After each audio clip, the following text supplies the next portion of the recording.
The Middle East theatre of World War II is often thrown in with North Africa and the Mediterranean, when in reality, thousands of soldiers still fought and died there, and it was certainly of significance to the rest of the war.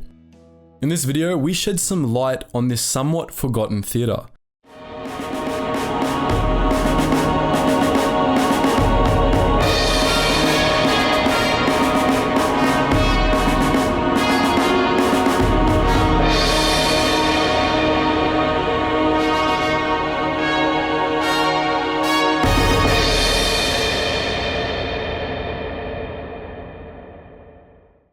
Before we delve into some of the major conflicts of the Middle East theatre, it's important we understand what was at stake.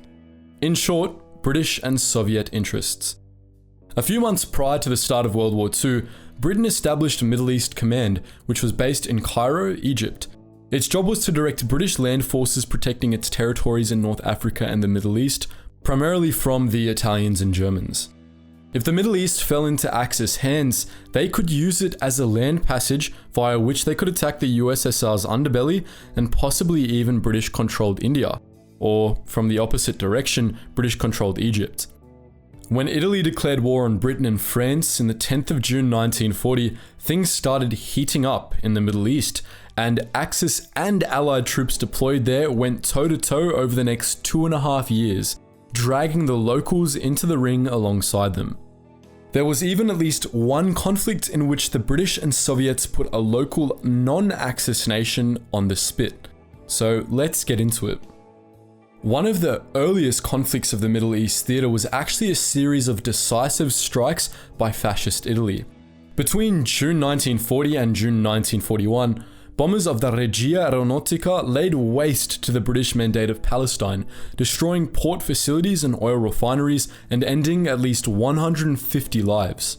One of the most devastated cities was Haifa, where 50 bombs were dropped on one major oil terminal and refinery on the 29th of June 1940 alone, though most of the casualties throughout this year occurred in the city of Tel Aviv.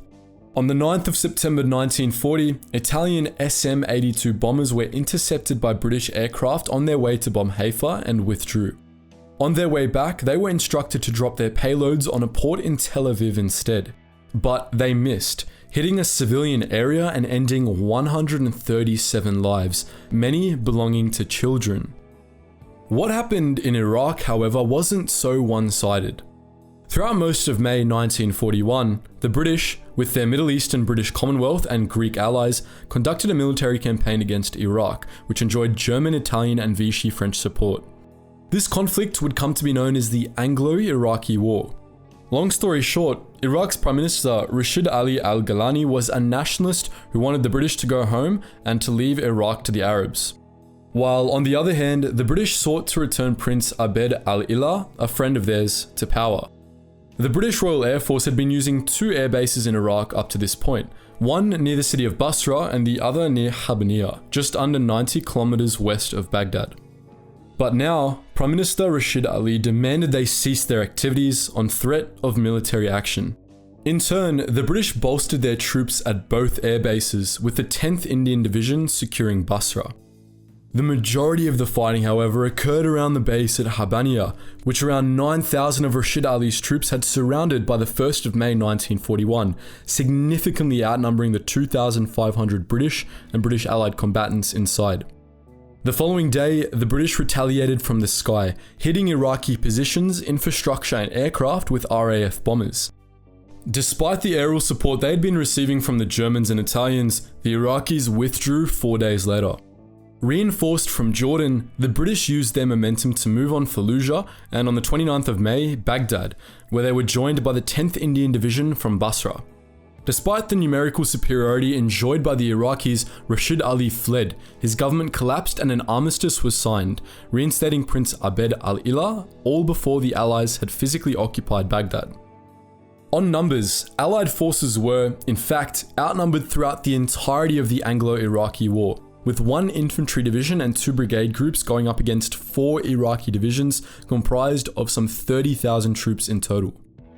After fighting Luftwaffe aircraft in Iraq, the Allies deducted that said aircraft had been refueled in Vichy French-controlled Syria and Lebanon, and wanted to deny Germany that luxury, fearing they would use the Vichy French territory to launch attacks on Egypt. On the 8th of June 1941, British, Australian, Free French and British Indian troops invaded Syria and Lebanon out of Palestine and Iraq, initiating Operation Exporter, or the Syria-Lebanon campaign. Unlike the Anglo-Iraqi War, both sides were able to provide naval support out of the Mediterranean Sea, and it was as such a battle which featured naval, army and air forces, with the Allies boasting around 34,000 troops and the Vichy French and their Middle Eastern allies boasting around 35,000. The Vichy French, however, had 289 aircraft, compared to just over 50 Allied aircraft. Unfortunately for the Vichy French though, most of their planes were destroyed before they left the ground. Overall, while the French put up a solid fight, taking between 6,300 and 8,900 casualties and losing more than 5,600 Frenchmen to defection, the Allies were more prepared for it. They rolled through the Vichy French territory from the northeastern and south, securing all of the northeast by the 8th of July and pressing the Vichy French into the Mediterranean. Just 3 days later, the Vichy French started negotiations for an armistice, and by the 14th of July, they had surrendered. The final act of the Middle Eastern theatre began just over a month later, when the Brits and Soviets got all chummy and set their sights on Iran, setting in motion what came to be known as the Anglo-Soviet invasion of Iran, or Operation Countenance. With the German invasion of the USSR well underway at this point, the Soviets needed all the material aid they could get from their new ally, Great Britain. While other supply lines existed, the prospect of using Iran as a supply line was just too good to ignore, especially when there were sweet oil fields up for grabs too. The only problem was that Iran's Shah, Reza Pahlavi, was mates with the Germans and wouldn't let the Allies move through his country. As it turned out, however, this wasn't very much of a problem at all. On the 25th of August 1941, 3 Soviet armies, 2 British Commonwealth divisions, and 3 British Commonwealth brigades, amounting to some 200,000 troops, invaded Iran, which had as many as 200,000 troops on call itself. But the Iranians were taken by surprise, and while they weren't entirely outgunned, they hadn't the resources to stave off the 2 world powers closing on their country like a noose. After the Allies bombed a few cities such as Tehran and Qazvin, and after some relatively minor scraps, resulting in just over 100 Allied casualties and 1,000 combined Iranian military and civilian deaths, the Shah ordered his forces to stand down, wanting to maintain his country's neutral status.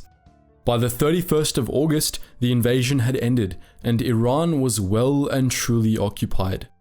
The Shah abdicated and fled, and in September 1943, the country he had once ruled declared war on Germany and in turn became a member of the UN, meaning it technically wasn't occupied by the Allies. Technically.